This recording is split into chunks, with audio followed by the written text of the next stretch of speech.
I've long held the belief that YouTube is the best place to make movies.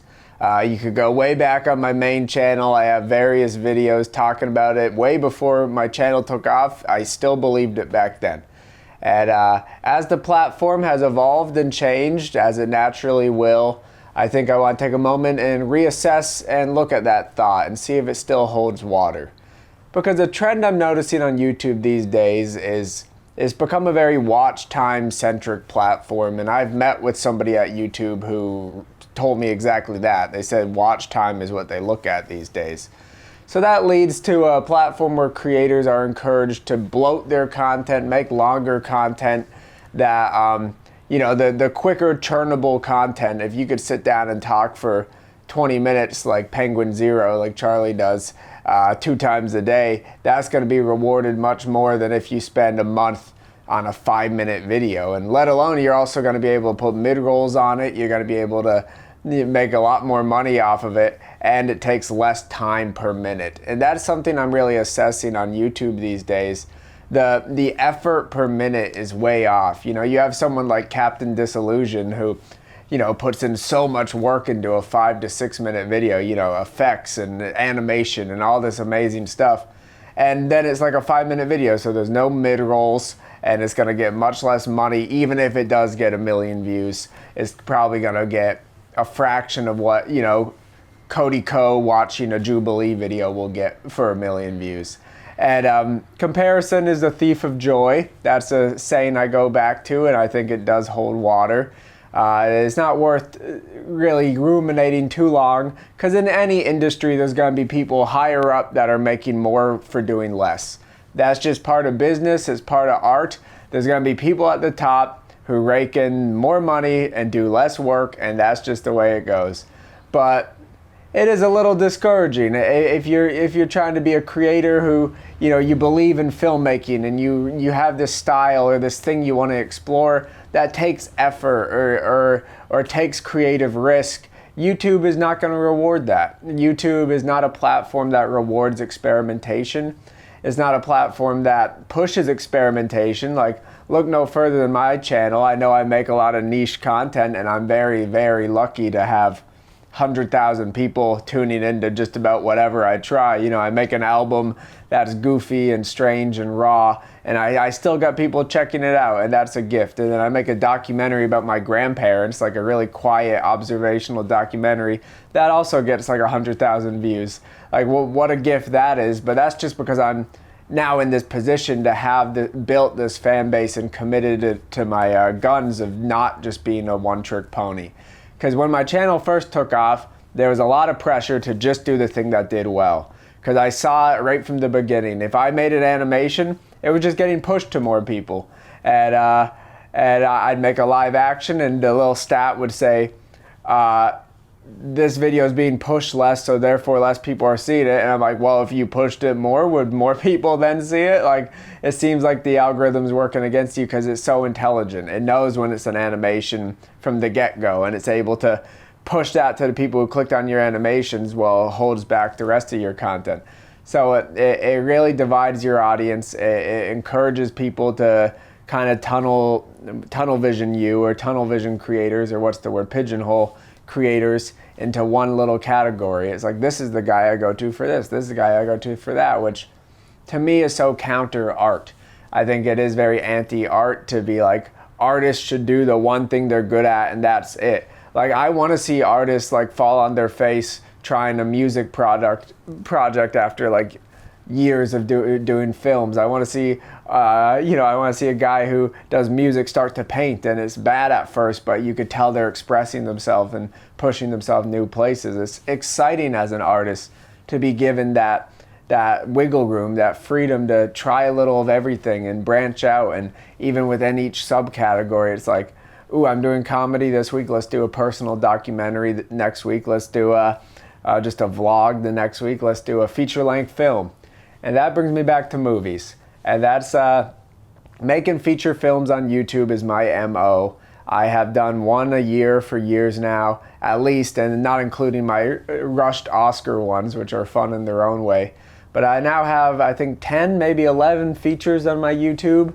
And my last 7 I made with the full intention of just posting them online. My first couple, I tried to submit to film festivals, and that's where the problem comes in, because I don't want to dismiss small film festivals. I think there's a lot of tiny, intimate film festivals that will offer you an exciting day, a nice evening, a place to meet other people and maybe like connect and network that way. But when it comes to film festivals as a career furthering opportunity or as something to sell your work, there's only the big few that are like going to be worthwhile. You know, the Sundances, the Cannes, the Tribeca, you name it, Berlin. These big film festivals, those are the ones that are going to sell your stuff and further your career in the traditional industry way. And nowadays, so many people can make movies. So many people have that capability at their fingertips, and so many people are doing it, that when you have such a small little like closing, I don't even know what to call it, like a narrowing place to like funnel those films into. Funnel is what I was looking for. But it's just so competitive that they don't have space for you. I've said this before. The festivals just don't have space. Even if you come rip-roaring out of college with a great thesis, you made a beautiful thesis film, you're going to be submitted with thousands of other ones, and then you're going to be down $50 to $100 for the submission fee and 5 to 6 months sitting on your hands waiting to hear back from the festival. And it's just not worth it, because then you have YouTube. You have YouTube, this platform, free to post on, free to advertise your stuff on and make a Patreon and start to support yourself, free to experiment on, and you could really do something on YouTube. I'm never gonna give people the false hope that they're gonna achieve financial stability on YouTube. It's a long battle. I was very lucky in some regards. I did have a family place to live in, which freed me up from some living expenses. You know, if you live with your parents, it's a bit of a shame sometimes to be like, shoot, I'm living with my parents, but it also gives you the freedom to have less bills. So therefore you could create more and maybe really put your energy into it during those times. But yeah, it's a long uphill battle trying to get noticed on YouTube. I'm noticing more and more they are pushing smaller channels. I'll see on my homepage stuff with 50 views from channels with like less than 100 subscribers, and that's nice. That's sort of the TikTok approach. The TikTok approach is everyone gets their 15 minutes of fame. But YouTube didn't have that for a long time. There was no organic growth on the platform until you reached a certain hurdle. So like I was like uploading weekly to what I still consider to be great stuff, because I had years and years of experience and I had some of my favorite stuff still, and just to nothing, dead air. You know, Reddit would ban me for trying to share it, and it felt like I was trapped. And I'm not a marketing guy at heart. Like I think I'm good at it when I do it, but I'm not somebody who's like wants to spend my time pushing my stuff and advertising. I just want to like create it and have it be seen. And eventually I got lucky on the Reddit, and somebody shared my first animation, and then they shared Ice Guys and all this other stuff that all got attention for the channel. And but YouTube is starting to have that organic growth, but it's still not a surefire bet. So with all this said, the YouTube is prioritizing low effort, long form stuff. YouTube is not incentivizing experimentation. It sounds like it's not the best place to make movies anymore. But the fact of the matter is, this stuff has always been true. There's always been qualms with YouTube, and I think it's still the best place to make movies.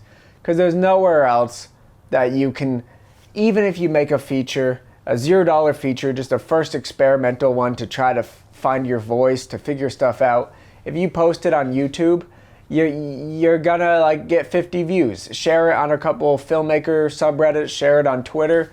You could get 50 to 100 views, and you know how unlikely it is to get 50 to 100 people in theater seats at like a festival screening for your small movie. Like that's never gonna happen.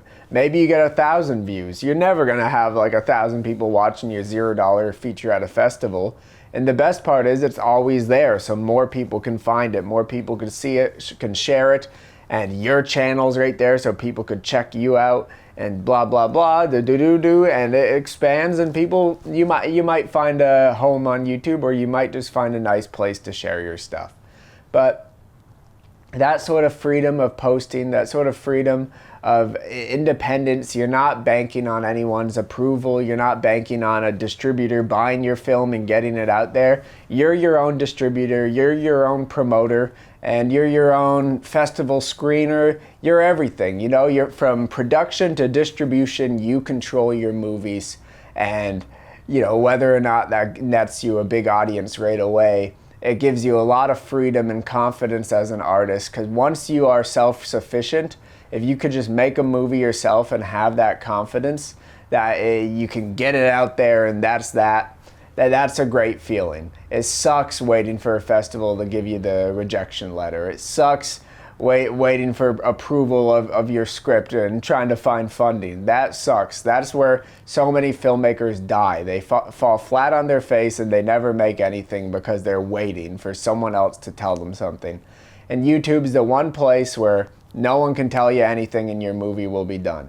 And you could get it out there, and you could get it made with just enough drive, passion, intuition, trusting your gut, and being smart with it. And I think one benefit to YouTube pushing long-form content is maybe it'll lead to them pushing features someday. Hopefully. I think a lot of the long-form content they push is pushed because it's stuff people turn on in the background. You know, it's like a commentary video to listen to, a video essay to listen to while you're cooking, doing chores, working. So I don't know if a feature film would quite fill that same hole for people. I think it's a little more committal, and that's the big uphill battle features face. But at the end of the day, I always go back to Pretend That You Love Me. You know, my channel took off for these short, funny, dry animations, and then my other skits and humor got attention. But also this intensely personal, strange, abnormal movie I made called Pretend That You Love Me got 600,000 views. And that's unheard of. This is a movie that cost me $0. It cost me nothing but time.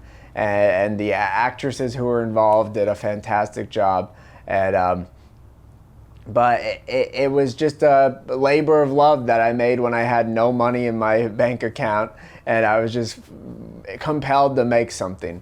And I think in many ways it's still my best movie, and I think the fact that people can see that and that is compelling to people, and people check it out and share it around, even though it's this weird, artsy, slow, super independent movie.